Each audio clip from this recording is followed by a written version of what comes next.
আগামী জাতীয় সংসদ নির্বাচনের পর দেশের নেতৃত্ব কার হাতে যাবে এই নিয়েই সর্বশেষ এক জরিপে উঠে এসেছে চমকপ্রদ চিত্র। বেসরকারি গবেষণা প্রতিষ্ঠান কিমেকার্স কনসাল্টিং লিমিটেড পরিচালিত জাতীয় জনমত জরিপে দেখা যাচ্ছে প্রধানমন্ত্রী হওয়ার সম্ভাবনায় শীর্ষে আছেন বিএনপির ভারপ্রাপ্ত চেয়ারম্যান তারেক রহমান। জরিপ অনুযায়ী অংশগ্রহণকারী ব্যক্তিদের 47%-এর বেশি মনে করেন পরবর্তী প্রধানমন্ত্রী হতে পারেন তারেক রহমান। দীর্ঘদিন যুক্তরাজ্যে নির্বাসিত থাকলেও খালেদা জিয়ার অসুস্থতার সময় দল পরিচালনার দায়িত্ব তারেক রহমানই সামলাচ্ছেন বলে জরিপে অংশ নেওয়া অনেকেই উল্লেখ করেছেন। বিএনপির ভেতরেও দল জয়ী হলে তাকে প্রধানমন্ত্রী করা হবে এমন প্রত্যাশা রয়েছে অনেক নেতাকর্মীদের মধ্যে। জরিপে খালেদা জিয়ার প্রধানমন্ত্রী হওয়ার সম্ভাবনার কথা বলেছেন প্রায় 19% মানুষ। 3 বার দেশের প্রধানমন্ত্রী হিসেবে দায়িত্ব পালন করা এবং বর্তমানে গুরুতর অসুস্থ অবস্থায় হাসপাতালে থাকা এই নেত্রীকে ঘিরেও ভোটারদের মধ্যে প্রত্যাশা রয়েছে।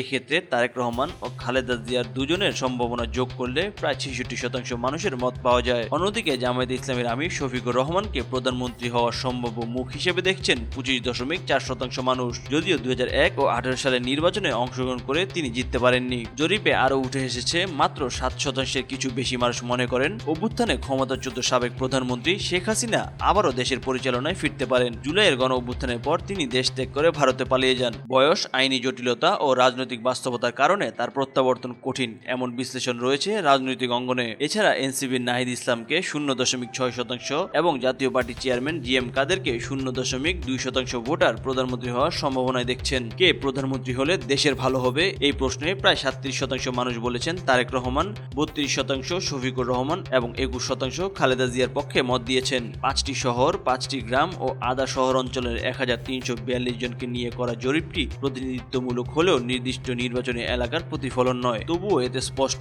আগামী নির্বাচনকে ঘিরে জাতীয় রাজনীতিতে সম্ভাবনার পালাবদল ইতিমধ্যেই জনমনে দাগ কেটেছে। নিউজ ডেস্ক, চেষ্টা টিভি।